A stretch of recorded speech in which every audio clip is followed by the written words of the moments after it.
TRS పోరుబాట పట్టింది. తెలంగాణ ప్రయోజనాలకై పోరాడుతున్న గులాబీ పార్టీకి ఊరు వాడ మద్దతు తెలుపుతున్నారు. ఎల్లుండి నల్గొండలో జరిగే బీఆర్ఎస్ శంఖారావం సభ కోసం సబ్బండ వర్గాలు ఎదురుచూస్తున్నారు. నల్గొండ బహిరంగ సభ కోసం ముమ్మరంగా ఏర్పాట్లు సాగుతున్నాయి. శంఖారావానికి బీఆర్ఎస్ అధినేత కేసీఆర్ హాజరు కానున్నారు.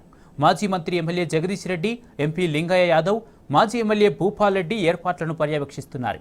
నల్గొండ శంఖారావం కోసం కృష్ణా బేసిన్ అన్నదాతలు సన్నద్ధమవుతున్నారు.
కార్యక్రమం నల్గొండలో ఈ యొక్క కృష్ణా పరిహారక ప్రాంతంలోని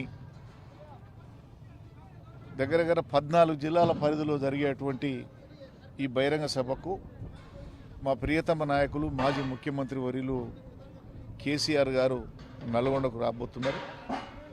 మరి బ్రహ్మాండమైనటువంటి సభ కూడా ఎల్లుండి ఉన్నది. ముఖ్యంగా ఒకటే, బీఆర్ఎస్ పార్టీ పుట్టిందే తెలంగాణ ప్రయోజనాల కోసం, తెలంగాణ యువకుల కోసం, రైతుల కోసం, మా నీళ్లు, మా నిధులు, మా ఉద్యోగాలు మాకు కావాలని తెలంగాణను సాధించిన పార్టీ, తెచ్చిన నాయకుడు కేసీఆర్. ఇవాళ కాంగ్రెస్ ప్రభుత్వం వచ్చిన తర్వాత ఒక్కొక్కటిగా అన్ని వర్గాలకు కూడా మోసం చేసేటువంటి కార్యక్రమం జరుగుతుంది. అందులో ముఖ్యంగా ఇవాళ కేఆర్ఎంబి,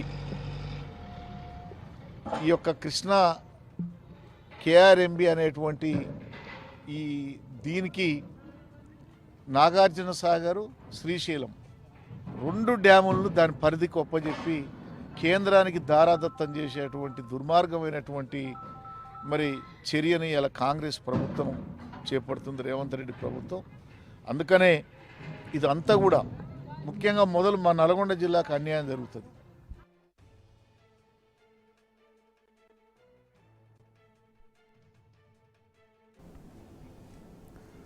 పదేళ్ల పాటు కేంద్రం ఎంత ఒత్తిడి తీసుకువచ్చినా కృష్ణా ప్రాజెక్టులపై కేసీఆర్ వెనక్కి తగ్గలేదన్నారు బీఆర్ఎస్ నేత గుత్తా అమిత్ రెడ్డి. కాంగ్రెస్ ప్రభుత్వం అనాలోచితంగా ప్రాజెక్టులను కేంద్రానికి అప్పగించిందని మండిపడ్డారు. దీనిపై బీఆర్ఎస్ అధినేత కేసీఆర్ పిలుపు మేరకు ఈ నెల 13న జరగనున్న చెలో నల్గొండ